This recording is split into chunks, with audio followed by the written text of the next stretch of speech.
The orc woman stood at the edge of the human settlement with nothing but the tattered clothes on her back, and a desperation so fierce it burned away the last of her pride. Farah Hargrove had been wandering for 3 days since her clan cast her out, surviving on creek water and the few bitter roots she could dig from the frozen ground.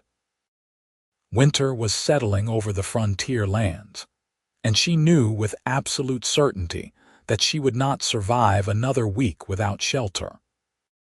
Her green skin was mottled with cold, her tusks chattering despite her attempts to still them, and her pointed ears ached from the biting wind that swept down from the mountains.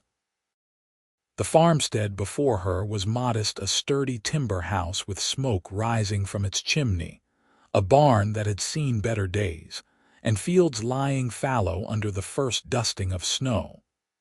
She had watched it for hours from the tree line, observing the single occupant as he went about his work. A human man, alone. That made this easier or perhaps more dangerous. She could not tell any more.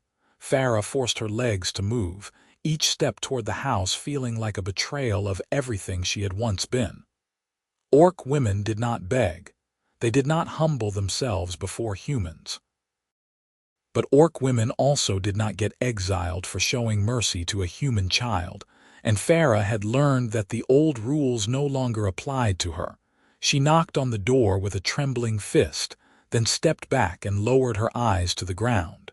Submission. Harmlessness. Everything that went against her nature. The door opened, and she heard the sharp intake of breath. She did not look up. "I will cook for you," she said, her voice rough from disuse. "I will mend your clothes and tend your home. I ask for nothing but shelter through the winter. I will sleep in the barn, I will cause no trouble. When spring comes, I will leave." Silence stretched between them. Farah kept her eyes down, watching the snow accumulate on her bare feet. She had lost her boots 2 days ago crossing a river. "Look at me," the man said finally. His voice was younger than she had expected, and calmer. Farah raised her head slowly.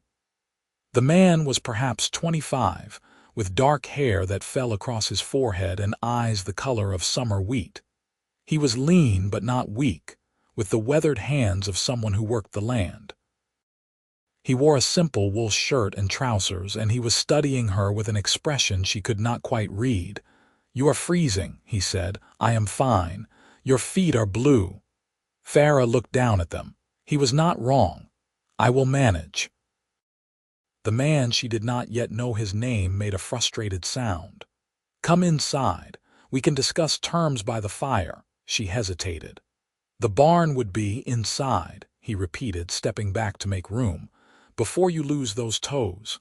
Farah ducked through the doorway, mindful of her height.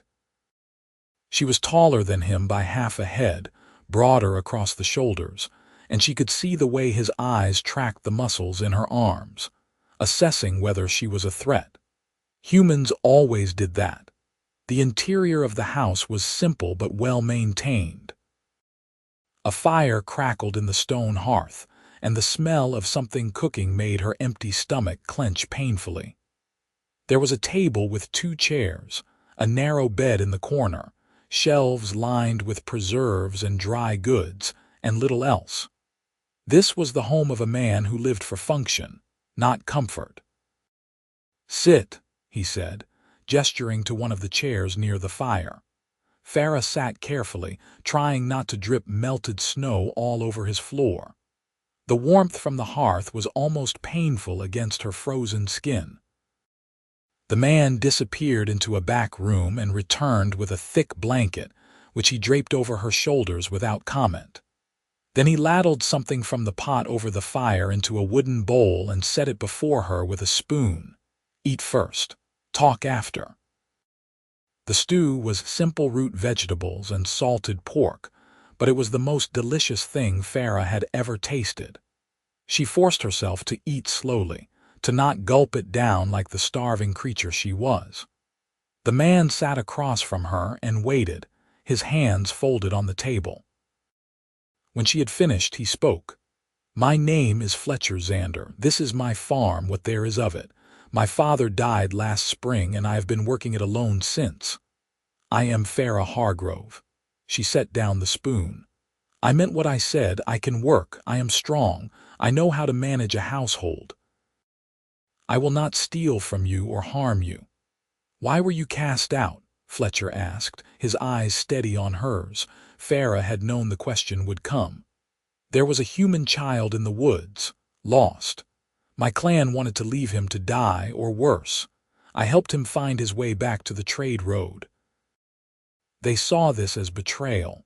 You saved a child and they exiled you for it. Orcs and humans do not show kindness to one another. You know this. She pulled the blanket tighter. Your people would say I am a monster. My people say I am a traitor. Perhaps they are both right. Fletcher was quiet for a moment, his gaze searching her face. The child made it home. Yes. Then I would say you did the right thing, whatever anyone else believes.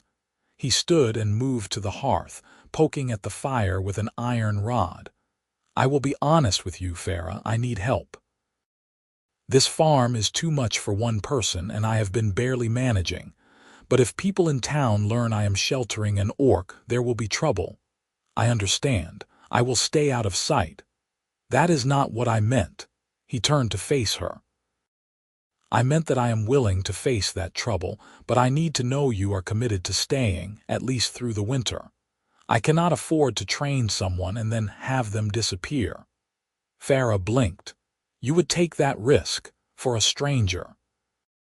You walked up to a human's door alone and unarmed, half frozen and starving, and offered to work for just a roof over your head. I would say we are both taking a risk here. Fletcher crossed his arms. The barn has gaps in the walls that I have not fixed yet. You would freeze out there.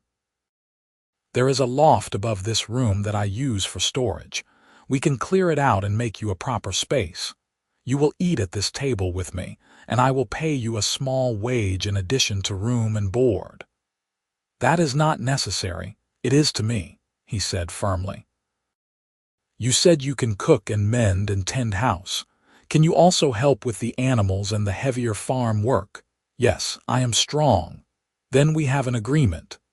He held out his hand. Farah stared at it. This was far more than she had hoped for, more than she deserved, perhaps. She reached out slowly and clasped his hand with hers, careful of her strength.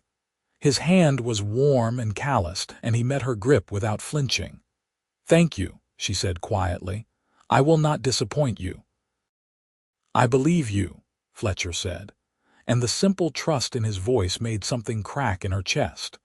That first night, Farah slept in the loft on a pile of blankets Fletcher had insisted she take from his own bed. She lay awake for hours, listening to the wind howl outside and the crackle of the fire below, trying to understand what had just happened. She had expected rejection, or at best, grudging acceptance. She had not expected kindness.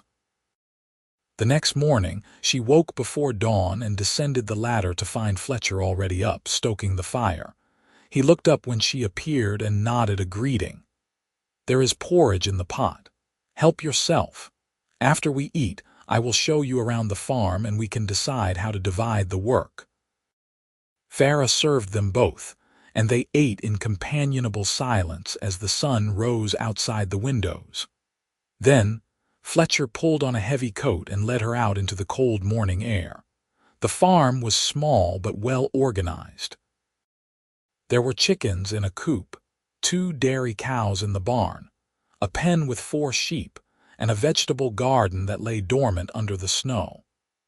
Fletcher walked her through his daily routine, feeding and watering the animals, collecting eggs, milking the cows, checking for damage or illness.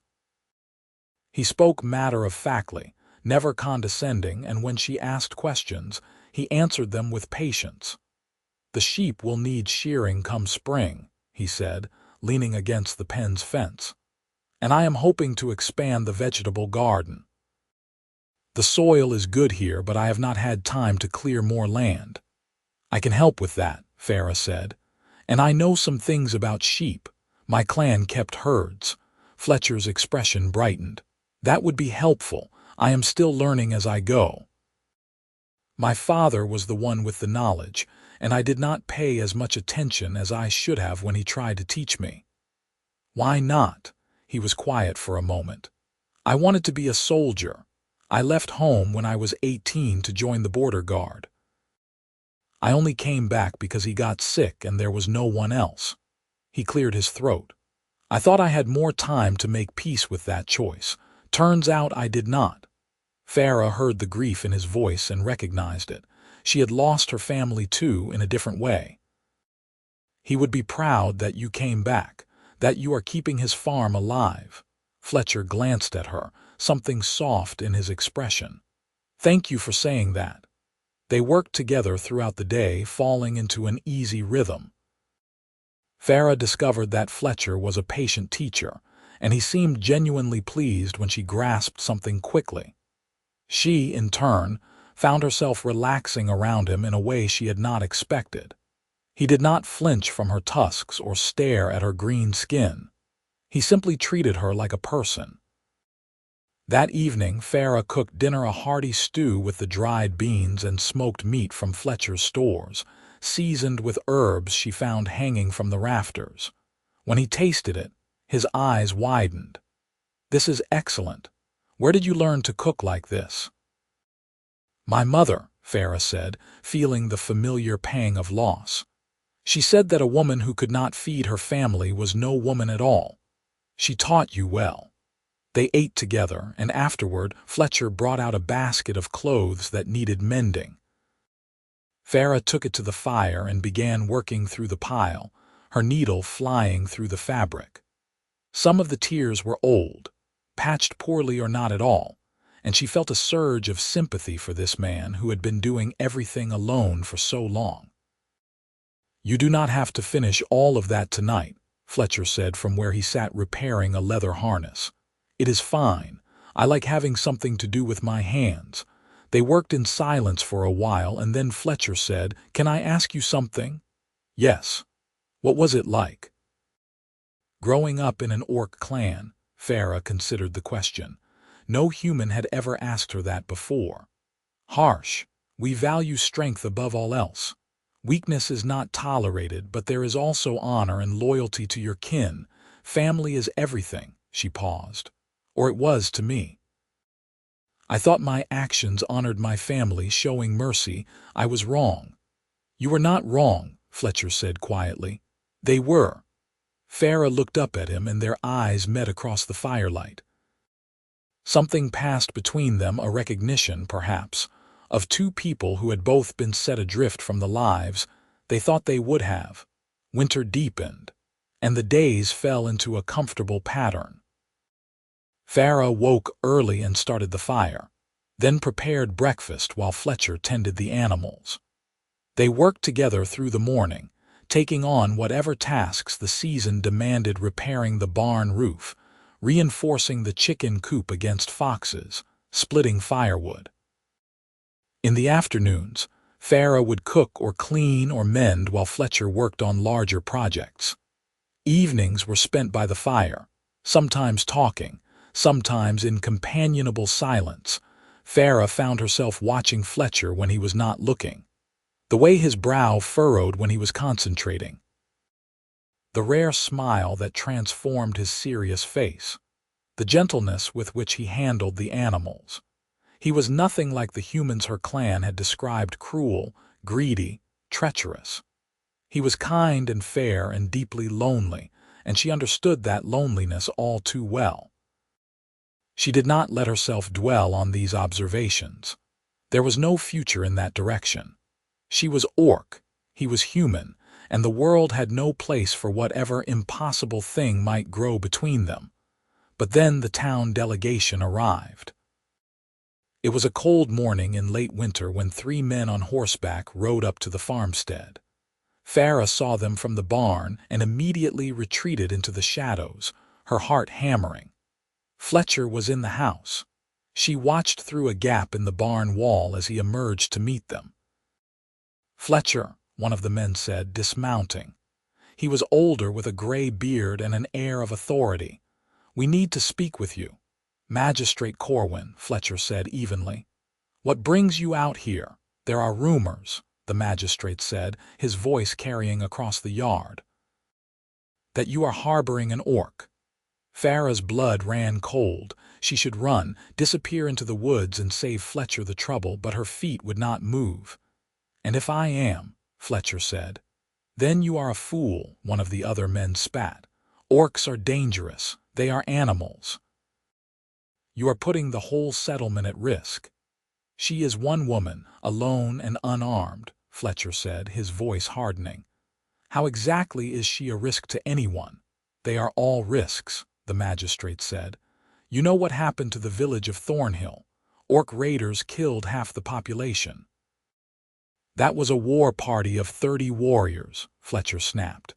"This is a single woman who asked for work in exchange for shelter. There is a difference." "Let us see her, then," the third man said.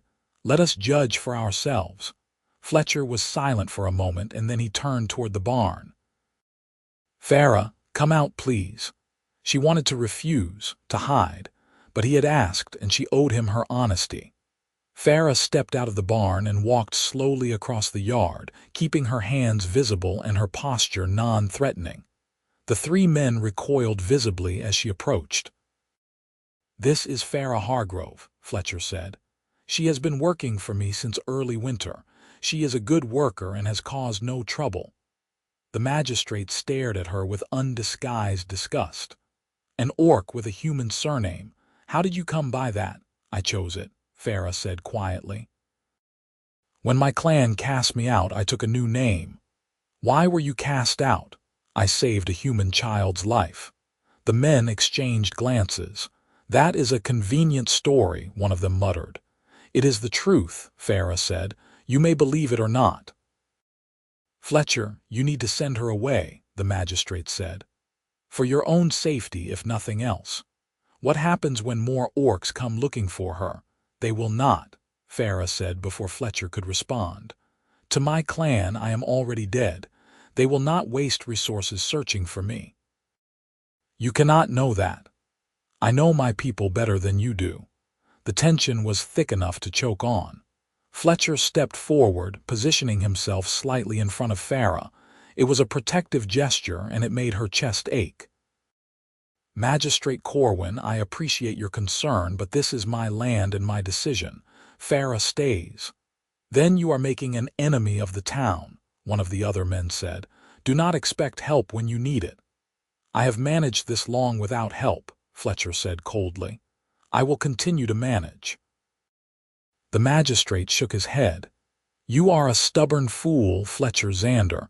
Your father would be ashamed." "My father taught me to judge people by their actions, not their blood. I think he would understand perfectly." The men mounted their horses and rode away without another word, and Farah watched them go with a sinking feeling in her stomach. "I am sorry," she said quietly.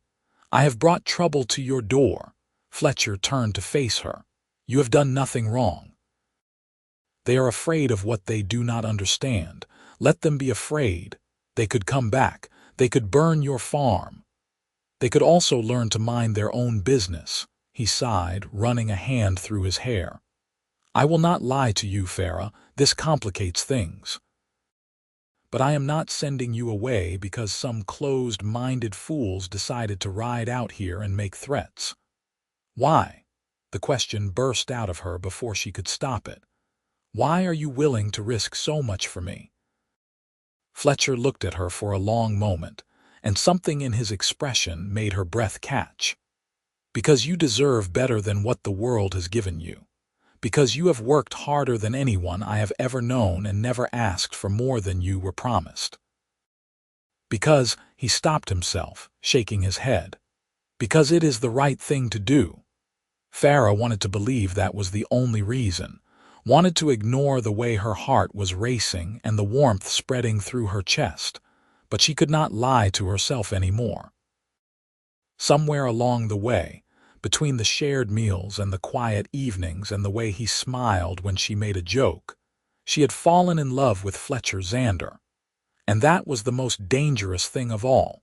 The weeks following the magistrate's visit were tense. Fletcher made trips to town for supplies less frequently, and when he did go, he returned tight-lipped and angry. Farah did not ask what was said. She could imagine. She tried to keep her distance from him, to rebuild the walls that had crumbled over the long winter. But Fletcher seemed determined to undermine her every effort. He sought out her company, asked her opinion on things, shared stories from his past.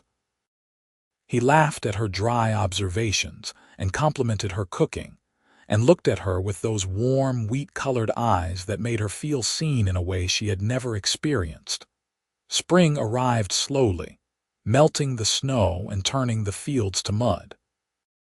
The work increased as they prepared for planting, and Farah threw herself into it with desperate energy. Anything to avoid thinking about what would happen when summer came, and she had no more excuse to stay. One evening in early spring, as they sat by the fire after a long day of clearing the expanded garden plot, Fletcher said, "The sheep will need shearing next week. I was hoping you could help with that." "Of course," Farah said, mending yet another torn shirt. "After that, we should talk about the summer work. The planting will take both of us, and then there is the hay harvest to think about." Farah set down her needle. "Fletcher." "Yes, I said I would stay through the winter. It is spring now." He was quiet for a moment. "I know what you said." "Then you know I should leave soon." "Is that what you want?" he asked, his voice carefully neutral. "It does not matter what I want. The townspeople already hate you because of me. If I stay longer, I do not care what they think. You should." Farah stood, agitation making her restless. "You have to live here. You have to trade with them, rely on them. I am destroying your life." Fletcher stood as well, crossing the small space between them. He was close enough that she could feel the warmth radiating from his body, see the intensity in his eyes. "You are not destroying anything. You have made my life better in every possible way. This house is warmer. The food is better. The farm runs more smoothly, and he swallowed hard. I am not alone anymore." "Fletcher, please," Farah whispered. "Do not make this harder than it has to be." "Why does it have to be hard at all? Why can you not just stay?" "Because I am an orc." The words came out harsher than she intended. "Because your people will never accept me. Because every day I stay here I put you in more danger. Because—" her voice broke. "Because if I stay any longer, I will never be able to leave, and that will destroy us both." Fletcher reached out slowly, giving her time to pull away, and took her hand in his. His fingers were warm and rough with calluses, and they fit against hers like they belonged there. "What if I do not want you to leave?" he said softly. "What if I want you to stay, not as a worker or a tenant, but as something more?" Farah's heart was pounding so hard she thought it might break through her ribs. "You do not know what you are saying." "I know exactly what I am saying. I am saying that I have fallen in love with you, Farah. I am saying that I want you to stay here with me, not for a season but for always. I am saying that I do not care what anyone else thinks because you are the best thing that has ever happened to me." She could not breathe, could not think. The words she had never let herself hope to hear were hanging in the air between them, bright and terrifying. "I am orc," she said again, desperately. "You are human. There is no future for us. Then we will make one." Fletcher's other hand came up to cup her face, his thumb brushing gently across her cheekbone. "I know it will not be easy. I know people will talk and some will hate us for it, but I am willing to face all of that if you are." Farah closed her eyes, fighting against the tears that threatened to fall. She had been strong for so long. Strong when her clan cast her out. Strong through the freezing journey to this farm. Strong through the loneliness and the fear and the desperate hope that she tried to bury. But Fletcher's touch was unraveling her, stripping away every defense she had built. "I love you too," she whispered, the words tearing themselves from her throat. "I have tried not to. I have tried so hard, but I cannot stop." Fletcher made a sound that was half laugh, half sob, and pulled her into his arms. Farah went, pressing her face against his shoulder and letting herself be held. He was smaller than her, slighter, but in that moment she felt safe in a way she had not since childhood. "Then stay," he murmured against her hair. "Stay with me. We will figure out the rest together." Farah pulled back just enough to look at him, memorizing the hope and love in his face. "Are you certain? Once this choice is made, there is no going back. Your life will never be the same." "I do not want it to be the same. I want it to be better. I want it to be with you." She kissed him then, a gentle press of lips that tasted of salt and hope and impossible promises. Fletcher kissed her back with a tenderness that made her ache, his hands cradling her face like she was something precious.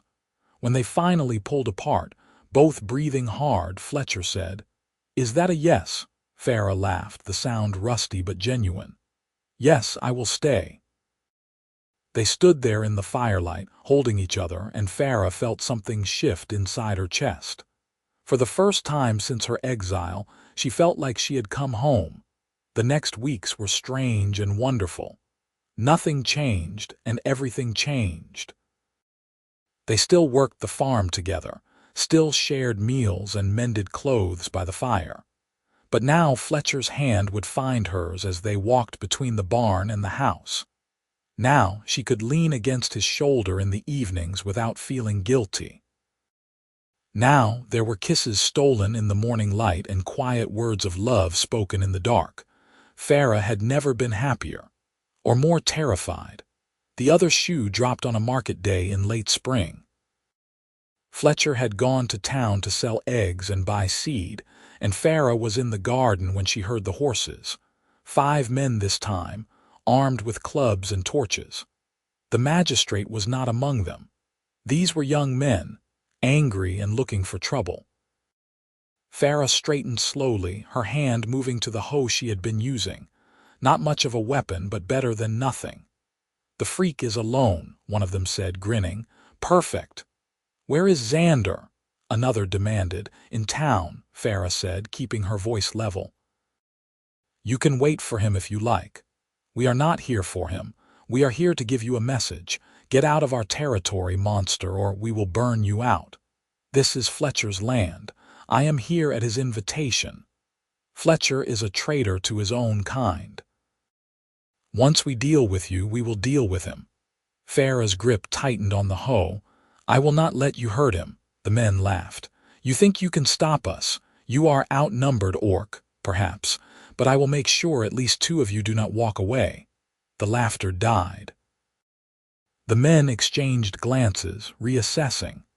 Farah let them see her strength, the set of her shoulders, the steadiness of her stance.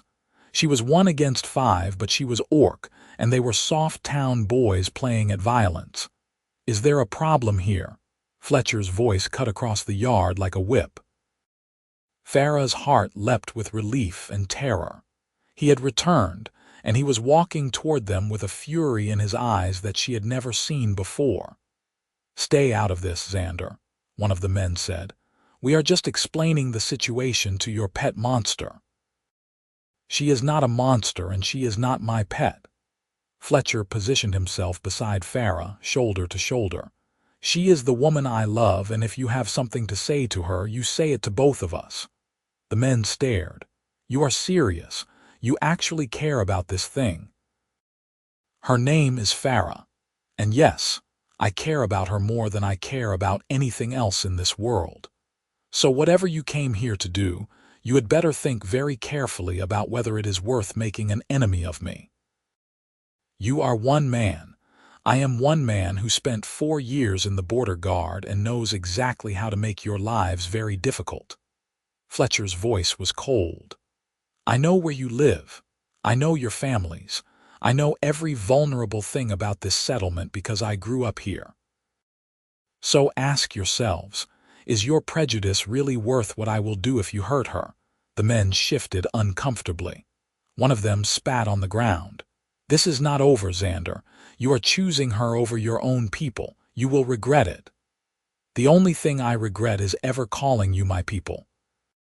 Now get off my land before I make you. They left, slowly and with many backward glances, but they left. Farah did not relax until the sound of hoofbeats had faded completely. "Are you all right?" Fletcher asked, turning to her. "I am fine. You should not have threatened them. You should have let me leave quietly." "No." He took her hands in his, holding tight. "I am done being quiet about this. I am done pretending that what we have is shameful or wrong. I love you, Farah. I am not hiding that anymore. They will come back with more men. They will destroy you. Then we will face them together. But I am not giving you up.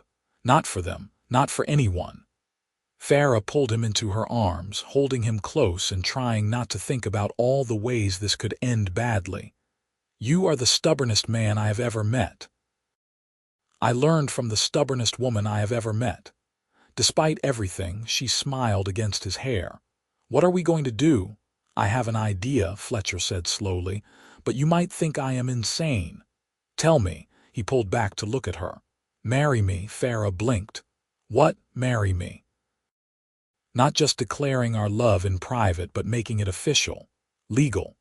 If you are my wife, they cannot drive you out without cause, and it sends a clear message that this is not temporary or shameful. It is real and permanent." "Fletcher, that is not possible. No priest would marry us. The law might not even recognize it. Then we will find a priest who will, or we will do it ourselves. I do not care about the formalities. I care about making sure everyone knows that you belong here with me by choice and by right." He squeezed her hands. "Will you marry me, Farah?" She should say no. Should tell him this was too dangerous, too foolish. But when she looked at his face, earnest and determined and full of love, she could not find the words to refuse. "Yes," she whispered. "Yes, I will marry you."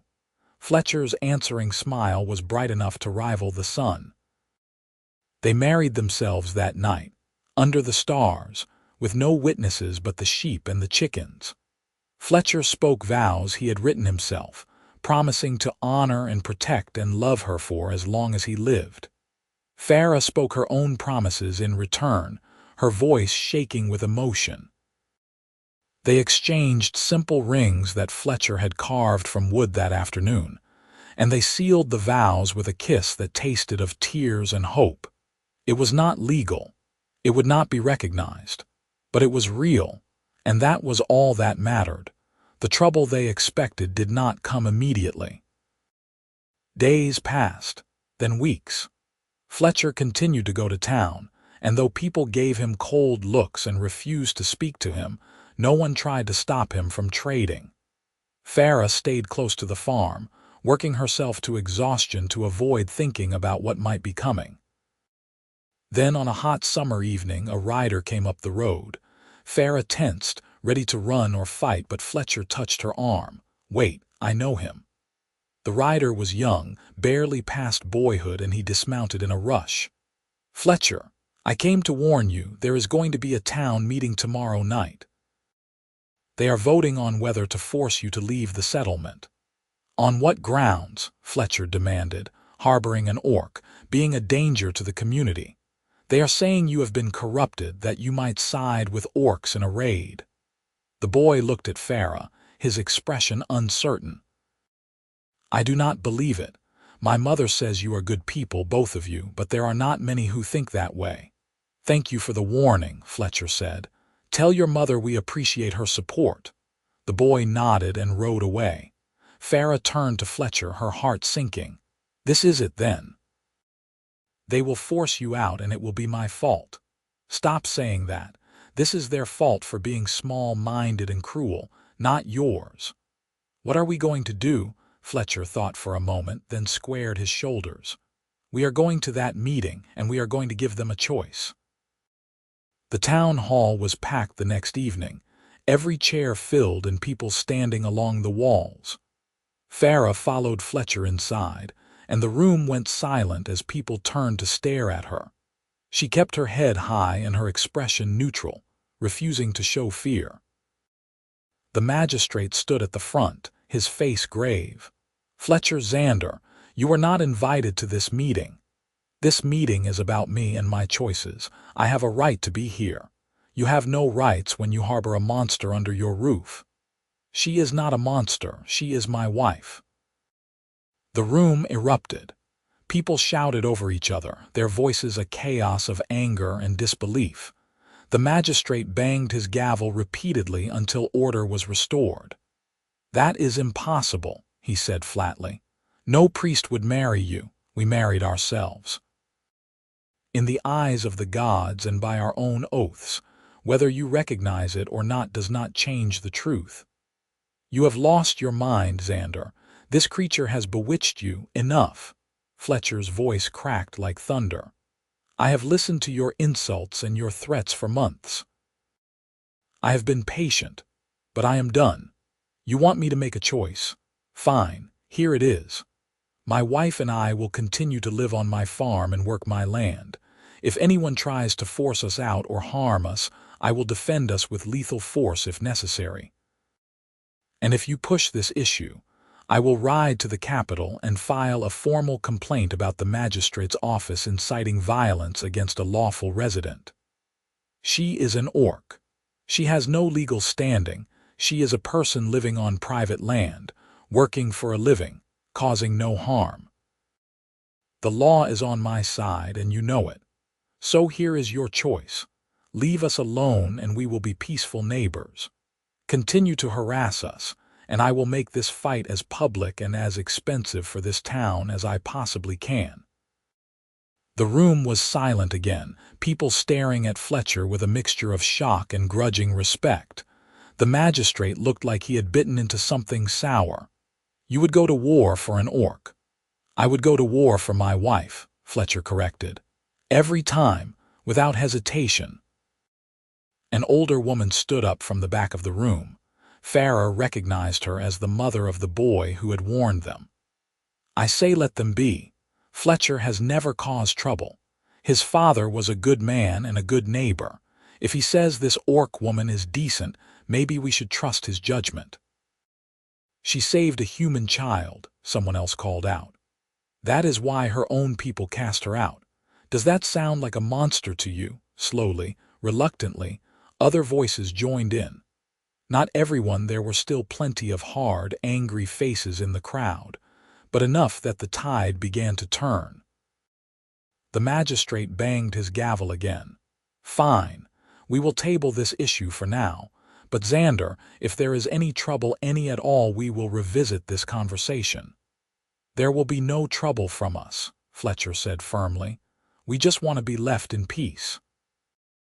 They walked out of the town hall together, and Farah felt like she could breathe again for the first time in days. It was not acceptance, not really, but it was a chance, a fragile, precious chance.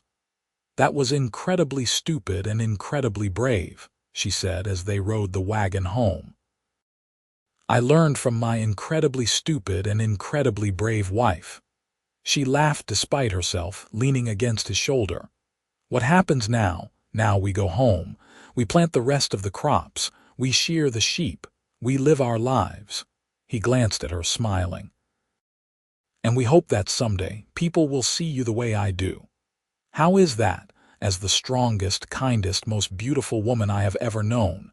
Farah felt tears prick her eyes, but they were good tears, happy tears. "I love you, Fletcher Xander. I love you too, Farah Xander." Summer deepened, and the crops grew tall and green. Fletcher and Farah worked side by side, tending the land and the animals, building a life together one day at a time. The townspeople kept their distance, but the harassment stopped. A few, like the older woman and her son, even began to nod greetings when they encountered Fletcher in town. It was not perfect. There were still hard looks and whispered comments, but it was enough. One evening in late summer, as they sat on the porch watching the sun set, Fletcher said, "I have been thinking." "About what?" "About the future, about what we want our life to look like." He took her hand. What if we expanded the farm, not just crops, but maybe a small orchard? And I thought, what if we built another room onto the house, made it bigger? Farah looked at him, understanding dawning. You are thinking long-term. I am thinking forever. He squeezed her hand. I want to build a life with you, Farah. A real life. Children, if you want them. Growing old together. All of it. Children. Farah had not let herself think about that possibility. The idea of half-orc children in this world was complicated and frightening. But the image of Fletcher holding a baby with green-tinged skin and his wheat-colored eyes made her heart ache with longing. It will not be easy for them, she said quietly. Being neither orc nor human, belonging nowhere. They will belong here, with us. And we will teach them that their heritage is something to be proud of, not ashamed of. Both sides. Fletcher turned to face her fully. I know it is scary, but I want this with you, if you want it too. Farah thought about the scared, desperate woman who had knocked on Fletcher's door months ago. She had been looking for nothing but survival, a place to hide from the winter and the world. Instead, she had found a home, a partner, love beyond anything she had imagined possible. Yes, she said, her voice firm. I want that, all of it, with you. Fletcher pulled her into a kiss, deep and slow and full of promise. When they broke apart, they sat together in the fading light, watching the stars emerge one by one. The future was uncertain. There would be challenges ahead, prejudice to fight and battles to win. But they would face it together, and that made all the difference. Farah had sworn to cook, mend, and tend for nothing but shelter. Instead, Fletcher had given her a home, a family, and a love that transformed her entire world. And in return, she had given him the same. They had both found far more than they had bargained for. They had found everything. The harvest came in golden and abundant, and Fletcher and Farah worked through the autumn preparing for the next winter. This time, though, there was no fear in the preparation. Only satisfaction in a job well done and anticipation of the cozy evenings to come.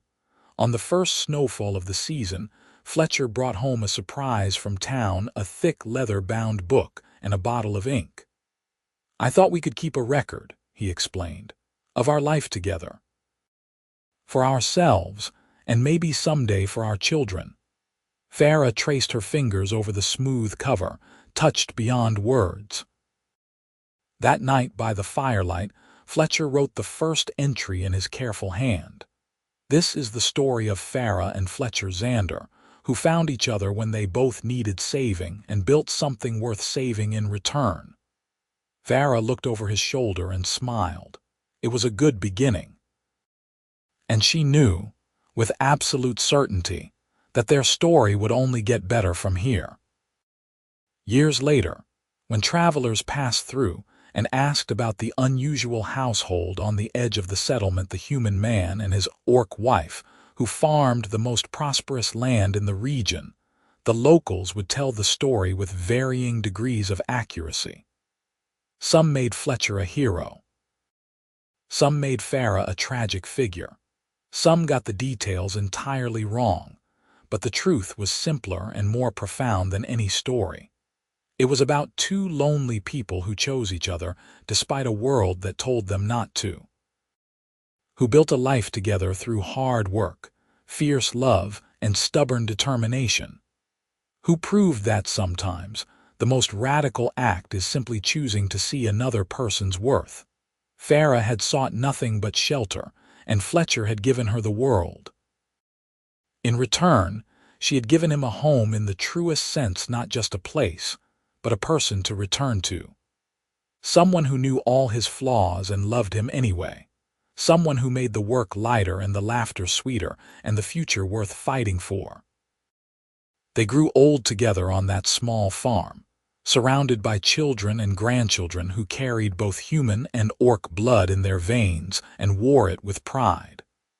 They expanded the farm into an orchard, and then into a thriving homestead that employed half the settlement. They watched as the world around them slowly grudgingly began to change as more mixed couples found the courage to come forward, as the old prejudices started to crumble. But their greatest achievement was not the farm or the family or even the small revolution they sparked. It was simply this: they loved each other, fully and without reservation, for all the days of their lives, and in the end, that was more than enough.